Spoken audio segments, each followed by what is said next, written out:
डरावना अतीत दो रुचि ने जैसे तैसे अपने पुराने घर से बचकर बाहर निकला था, लेकिन अतीत उसका पीछा छोड़ने को तैयार नहीं था। रुचि अब शहर छोड़कर एक छोटे से पहाड़ी गांव में रहने लगी थी।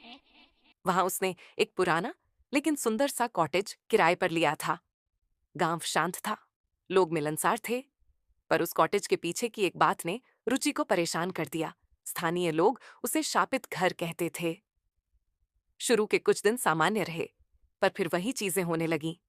रात के समय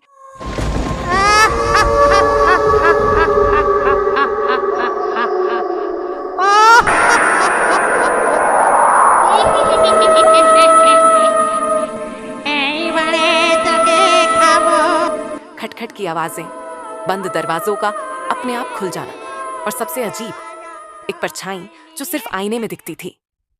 एक रात जब बिजली चली गई, रुचि ने मोमबत्ती जलाई और देखा कि आईने में उसके पीछे एक और चेहरा था, जला हुआ, गुस्से से भरा चेहरा। रुचि ने तुरंत वहां से भागने की कोशिश की, लेकिन दरवाजा जाम हो चुका था। तभी उस परछाई ने फुसफुसाते हुए कहा, तू तो भाग गई थी, अब फिर क्यों लौटी? रुचि समझ गई कि ये वही आत्मा है जिससे वह बच निकली थी, लेकिन अब वह और ताकतवर हो चुकी थी। रुचि को याद आया कि पिछले घर में उसने एक डायरी देखी थी, एक आत्मा की अधूरी कहानी। शायद वह आत्मा न्याय चाहती थी, बदला नहीं। रुचि ने गांव की लाइब्रेरी में उस परिवार के बारे में जानकारी ढूंढी और पता चला कि एक औरत को वहां जिंदा जला दिया गया था, जिसे डायन कहा गया था, जबकि वो निर्दोष थी। रुचि ने आत्मा की कब्र पर फूल चढ़ाए और सच्चाई सबको बताई। जैसे ही गांव वालों को असलियत पता चली, उन्होंने उस आत्मा की शांति के लिए प्रार्थना की। उस रात आईना पूरी तरह साफ था, कोई परछाई नहीं। रुचि को लग रहा था कि आत्मा को शांति मिल चुकी है, पर असली अतीत तो अब सामने आने वाला था। रुचि अब पूरी तरह गांव में बस चुकी थी। सब सामान्य लग रहा था, लेकिन एक रात जब वह सो रही थी, उसे एक सपना आया।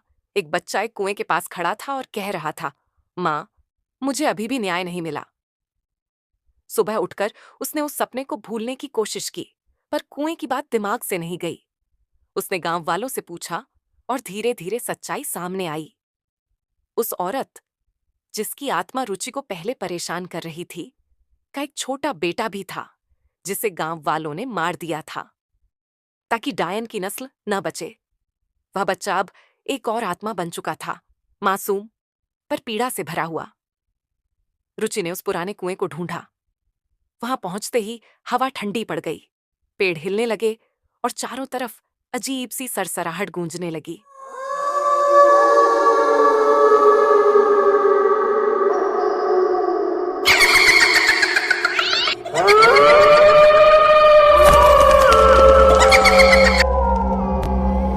रुचि डर गई, पर पीछे नहीं हटी।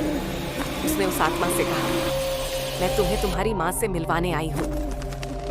अचानक एक रोशनी चमकी और रुचि के सामने वह औरत और बच्चा खड़े थे। दोनों की आंखों में आंसू थे। वे एक दूसरे की ओर बढ़े, पर तभी एक और आत्मा प्रकट हुई, गांव का पुजारी, जिसने उन दोनों की मौत का आदेश दिया था। वह आत्मा अब दुष्ट बन चुकी थी। उसने कहा, अगर मैं नहीं बचा तो कोई नहीं बचेगा। रुचि ने हिम्मत दिखाई। उसने मंदिर की घंटी बजाई और उस पुजारी की आत्मा पर पवित्र जल छिड़का। चीखों के बीच वो आत्मा जलकर राख हो गई। माँ और बेटा एक बार फिर मिले और धीरे धीरे हवा में घुल गए। रुचि अब पूरी तरह आजाद थी। शिक्षा, अगर हमारी तरफ से किसी को आजादी मिलती है, तो हमें वह काम जरूर करना चाहिए।